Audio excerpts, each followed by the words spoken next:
మహాశివరాత్రి సందర్భంగా ఆడియన్స్ ముందుకు వచ్చింది Mazaka movie. Tollywood young hero Sundeep Kishan ప్రధాన పాత్రలో నటించిన ఈ చిత్రాన్ని డైరెక్టర్ నక్కిన త్రినాథరావు తెరకెక్కించారు. ఇందులో రావు రమేష్ కీలక పాత్రలో నటించారు.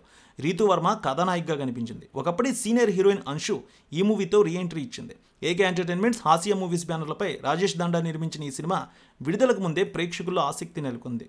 ఇక ఈరోజు తాజాగా ఈ సినిమా రిలీజ్ అయింది. ఒకసారి ఏ విధంగా ఆకట్టుకుందో చూద్దాం. స్టోరీ వైజ్ చూస్తే వెంకటరమణ, రావు రమేష్, కృష్ణ, సందీప్ కిషన్ ఇద్దరు తండ్రి కొడుకులు. ఇంట్లో ఆడదిక్కు లేకపోవడంతో ఒకరి బాగోగులు మరొకరు చూసుకుంటూ ఉంటారు. ఎలాగైనా తన కొడుక్కి పెళ్లి చేసి ఇంట్లో ఓ ఫ్యామిలీ ఫోటోని చేసుకోవాలనేది వెంకటరమణ ఆశ.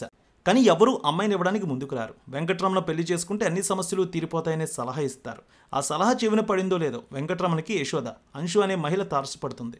లేటు వయసులో ఆమె ప్రేమలో మునిగిపోతాడు. మరోపక్క కొడుకు కృష్ణ కూడా మీరా, రీతువర్మ ప్రేమలో పడతాడు.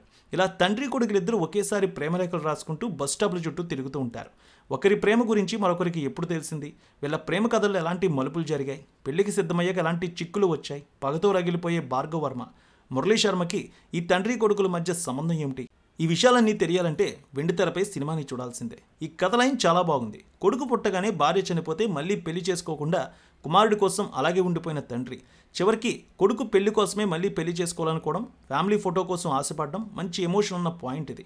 కామెడీ వేలో ఈ కథను చెప్పాలనుకోవడం మంచి ఆలోచన. కామెడీ కోసం రాసుకున్న సీన్లు కూడా బాగున్నాయి. కథలో కామెడీ సన్నివేశాలు కొన్ని చోట్ల ఇరికించినట్టే అనిపించింది. కానీ సిచ్యువేషన్లో తగ్గట్టు కొన్ని అనిపించాయి. త్రినాథరావు, ప్రసన్న కుమార్ కాంబినేషన్ మరోసారి అదిరిపోయింది. రొటీన్ కథకి బలమైన కామెడీ సన్నివేశాలు రాసుకుని ఫుల్ ఎంటర్టైనింగ్గా సినిమాను తీర్చిదిద్దారు. తండ్రి కొడుకులిద్దరూ కలిసి ప్రేమలేఖలు రాయడం, ప్రేమించిన అమ్మాయి కోసం గోడలు దూకడం ఖుషీ సీన్ కనిపించింది. కొంతమందికి ఇవి ఫుల్గా నవ్విస్తాయి. ఇక ఇంటర్వెల్ ట్విస్ట్ కూడా సెకండ్ హాఫ్ పై ఆసక్తిని పెంచింది. సెకండ్ హాఫ్లో ప్రారంభమయ్యి వచ్చే ఓ ట్విస్ట్ అయితే ఆకట్టుకుంది. అనకాపల్లి ఎపిసోడ్ కూడా బాగుంది. క్లైమాక్స్లో వచ్చే ఎమోషనల్ సీన్లు కూడా సినిమాలో బాగా ఆకట్టుకున్నాయి. సినిమాకి ఎండింగ్ పాయింట్ కూడా చాలా బాగుంది దర్శకుడి ప్రతిభతో. తండ్రి కొడుకులుగా రావు రమేష్, సందీప్ కిషన్ తెరపై చాలా హుషారుగా కనిపించారు.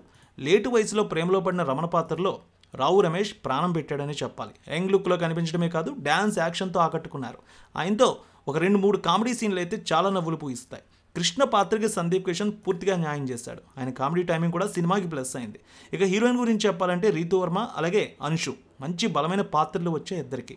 కథ చెప్పాలంటే వీరిద్దరి చుట్టూనే తిరుగుతుంది. పగతో రగిలిపోయే భార్గవ వర్మ పాత్రలో మురళీ శర్మ చాలా చక్కగా నటించారు తనకున్న టాలెంట్తో. హైపరాది కామెడీ బాగుంది. శ్రీనివాసరెడ్డి, రఘుబాబుతో పాటు మిగిలిన నటీనటులు పాత్రల పరిధి మేరకు అద్భుతంగా చేశారు. లియోన్ జేమ్స్ నేపథ్య సంగీతం కూడా సినిమాకి చాలా ప్లస్ అయింది. సినిమాటోగ్రఫీకి పేరు పెట్టక్కర్లేదు. ఇక సినిమాకి నిర్మాణ విలువలకు చూస్తే సినిమా స్థాయికి తగ్గట్టు ఖచ్చితంగా ఉన్నాయి. సో దర్శకుడు త్రినాథరావు మరోసారి ఒక మంచి హిట్ని అయితే తన ఖాతాలో వేసుకున్నారని చెప్పాలి. మొత్తానికి ఈ వారం విడుదలైన ఈ సినిమా పాజిటివ్ టాక్తో అయితే వెళ్తోంది. సో ఇప్పటికే విడుదలైన తర్వాత మంచి పాజిటివ్ టాక్ని ఓవర్సీస్ మార్కెట్ నుంచి కూడా సంపాదించుకుంది ఈ మూవీ.